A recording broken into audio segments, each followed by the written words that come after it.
أعوذ بالله السميع العليم من الشيطان الرجيم بسم الله الرحمن الرحيم الحمد لله رب العالمين وبه نستعين وصلى الله على محمد وعلى الطاهرين وعلى الله دائم أجمعين من الآن إلى قيام يوم الدين آمين رب العالمين. Toujours les croyances de la secte Bakri. Là je suis toujours dans le livre Sharh Sunnah. Une vidéo que j'ai intitulée Sharh Sunnah, un livre sacré. Un livre sacré car vous allez voir dans les paroles de Fawzan que le livre, c'est pratiquement, il est infaillible. Hein. D'ailleurs, même ce qu'il dit même l'auteur, Al-Barbari, s'il a existé, tant et si bien. Pourquoi je me pose cette question? Car en vérité, Fawzan est en train de dire que dans ce livre, il n'y a pas de faiblesse. C'est-à-dire en gros, ce livre, malgré qu'il est hanbalite, et hanbali, même s'il y a un lien avec les salafistes, ou bien wahhabites, il y a eu beaucoup de critiques des hanbalis. Est-ce qu'il y a réellement un livre qui vient de chez eux, des hanbalites, qui valide totalement les thèses des salafistes? On a l'impression que ce livre, il est venu à point pour faire que tout est valable, c'est-à-dire justifier à travers les hanbalites toute la doctrine des salafistes. Et pourtant, même à l'époque par exemple de Mohammed ibn Abdel Wahhab, il y avait son frère Sulayman ibn Abdel Wahhab qui le critiquait, il avait même écrit un livre contre lui.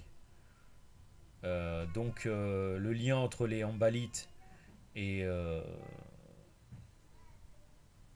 les salafistes est loin d'être total. Mais bon, là dans ce livre, tout va bien ensemble avec la théorie de Fawzan. Donc qu'est-ce qu'il dit?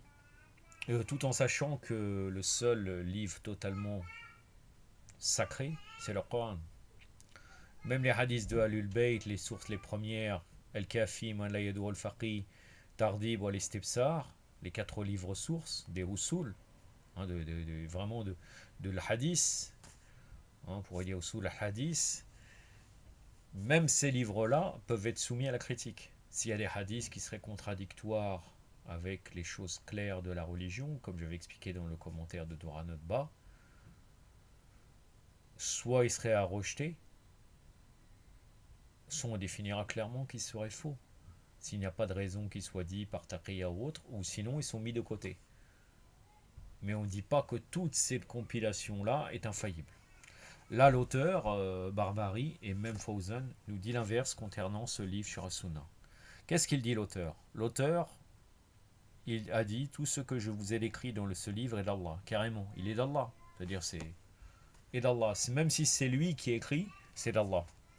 Du messager d'Allah et de ses compagnons de Tabirin de la 3e génération des musulmans jusqu'à la 4e. Bon, là, on pourrait dire ce n'est pas clair, mais vous allez voir par la suite, le développement va vraiment dans le sens que le livre est infaillible en fait. Donc là, il explique Fawzan, tout ce que je vous ai décrit dans ce livre d'Allah, donc qu'est-ce qu'il dit? Tout ce qui est mentionné dans ce livre comme fondement de la croyance découle du Coran et de la Sunna. L'auteur n'a pas ramené quelque chose provenant de lui. Donc il était tellement imprégné de leur doctrine, selon lui, comme quoi tout est bon ce qu'il a dit. Au contraire, c'est sur quoi étaient les pieux prédécesseurs de cette communauté. Ils n'ont pu inventer une parole de lui-même. Il ne s'agit que d'un rapport de ce qui est dans le Coran, la Sunna et de sur quoi étaient les pieux prédécesseurs de cette communauté. Il décrit donc la voie saine qui permet à celui qui le suit d'être sauvé par la permission d'Allah. J'aimerais bien savoir alors pourquoi les mukhalifines basés sur leur livre, ils justifient Ziyarat al-Qubur. Ziyarat al-Qubur, même des relias, hein, de leurs saints, ça existe. Et la doctrine salafiste le rejette. Donc ça voudrait dire qu'il y a des traditions des pieux prédécesseurs qu'on prend et d'autres qu'on ne prend pas. Au bon vouloir de justifier la doctrine en fait, c'est ça. Alors que pourtant, je suis persuadé que dans le Bukhari et le Muslim, on trouve beaucoup de choses qui sont en contradiction avec ce que disent les salafistes. Donc du messager d'Allah, parce qu'il s'appuyait soit sur le Coran, soit sur la Sunna prophétique, cela provient d'Allah et de son messager. Bon, je ne vais pas vous parler au corps de la Sunna, comme quoi ils ont interdit les hadiths, c'est pas notre sujet. Donc Sunna, de quel Sunna il parle? de ses compagnons des Tabérines. Ainsi, ce qu'il est mentionné dans ce livre provient des meilleures générations, celle dont le messager d'Allah a fait les éloges. Il a dit: les meilleurs d'entre vous sont ma génération, puis celle qui la suit, puis celle qui la suit. D'après ce qu'ils disent eux.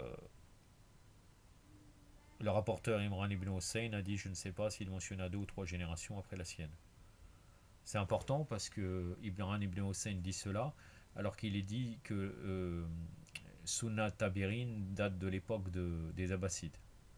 Doctrine Tabirin ou Sunnat Tabirin, et de suivre les Tabirin, ça vient de cette époque.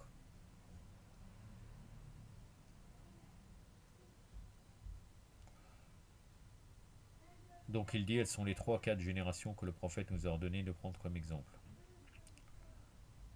Voilà. Donc là, après, il cite un verset: les tout premiers croyants parmi les Muhajirines et l'Ansar et ceux qui les ont suivis dans un beau comportement.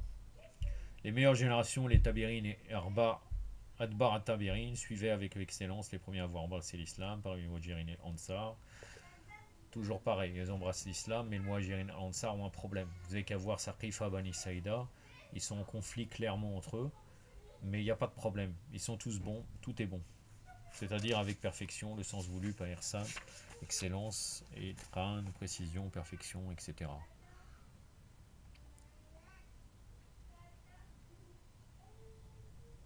Donc il dit: combien sont ceux qui prétendent être sur la voie des salafs mais ne la suivent pas avec excellence parce qu'ils ne connaissent pas leur voie et ils pensent que leur acte ou parole fait partie des actes ou paroles des salafs. Leur suivi n'est donc pas avec excellence. Il est donc essentiel que vous appreniez la voie des salafs si vous suivez leur voie. Voilà. Et ce livre est un de ceux qui vous décriront, vous expliqueront leur voie. Voilà. Ce livre est fait tout à fait pour les salafistes modernes. Très étonnant.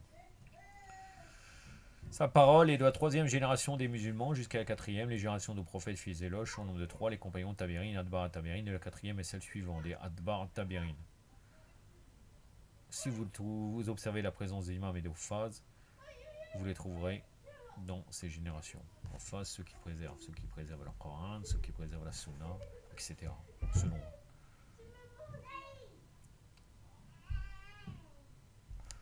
Bon. Donc après, l'auteur continue en disant dans cette idée, suivant cette idée, tout ce qui se lit. Donc le but de l'auteur n'était pas de louer son livre, c'est ce qu'il avait avancé l'auteur.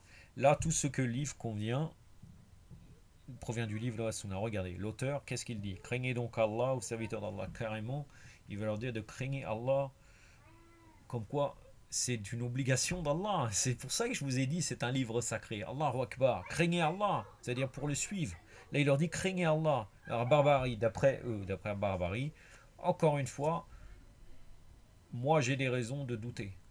Comme je vous avais dit, comme avait fait le travail de l'Islam Ibn Ahmed, et c'est logique. Ibn Taymiyyah, par exemple, il n'a pas pu s'adresser à des rois. Le gars était tout le temps en prison, et finalement il parle à des mondes entiers, de telle région, et telle autre, et telle autre. Peut-être qu'il délirait, il écrivait lui-même, il inventait cela. Ou bien peut-être qu'il n'a jamais écrit cela. Peut-être qu'il est gonflé, ils ont voulu l'utiliser. Comme peut-être Barbarie n'a pas existé.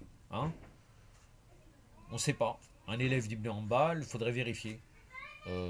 Moi je me pose beaucoup de questions, même si avant, car vous voyez que tout ça c'est pour justifier les thèses des salafistes. Donc là carrément l'auteur aurait dit: craignez donc Allah, aux serviteurs d'Allah. Vous devez croire, vous soumettre, vous rendre et vous réjouir du contenu de ce livre. Soumettre à ce livre, c'est pas une folie ça? Ne cachez pas ce livre à aucun des gens de la Qibla. Peut-être qu'Allah fera revenir par son intermédiaire quelqu'un touché par la confusion ou tombé dans l'innovation ou égaré, et qu'il s'en préserve. Craignez donc Allah et adhérez à la religion ancienne qui est ce que je vous ai décrit dans ce livre. Qu'Allah fasse miséricorde ainsi qu'à ses parents, aux serviteurs qui le lisent, le propagent, le met en application et invite et utilise comme preuve. Car c'est certes la religion d'Allah et du messager. Si on dit pas, si on va dire Abdallah délire, comment il arrive à parler de livres sacrés? Oui, ce livre est sacré selon eux. Comme Bukhari Muslim est sacré. Bientôt il faut ajouter Shar Sunnah. Chez Salafite, Shar Sunnah est sacré. Car vous voyez que c'est infaillible. D'après ce qu'il dit, c'est pas moi qui le dis. On doit se soumettre à ce livre, se soumettre à ce livre-là. Donc craignez donc Allah, aux serviteurs d'Allah, vous devez croire, vous soumettre. Qu'est-ce que dit Fawzan? Il vous est obligatoire de croire. Obligatoire, c'est obligatoire, wajib. Et de ne rien démentir de ce qui a été mentionné dans ce livre, parce qu'il dérive du Coran et de la Sunna. Vous devez donc vous soumettre sans hésitation et le suivre sans paresse. sans paresse, ne soyez pas négligents, suivez-le. Sa parole, vous rendre, est tafouid, c'est-à-dire n'introduisez rien de vous-même. Ce n'est pas tafouid et laisser la signification des attributs d'Allah sur lesquels était les mufawida. Et de vous réjouir du contenu de ce livre. Parmi les fondements des Ahl-Sunnah wal Jama'a, ce ne sont pas des éloges et des recommandations pour ce livre, comme l'ont pensé certains commentateurs.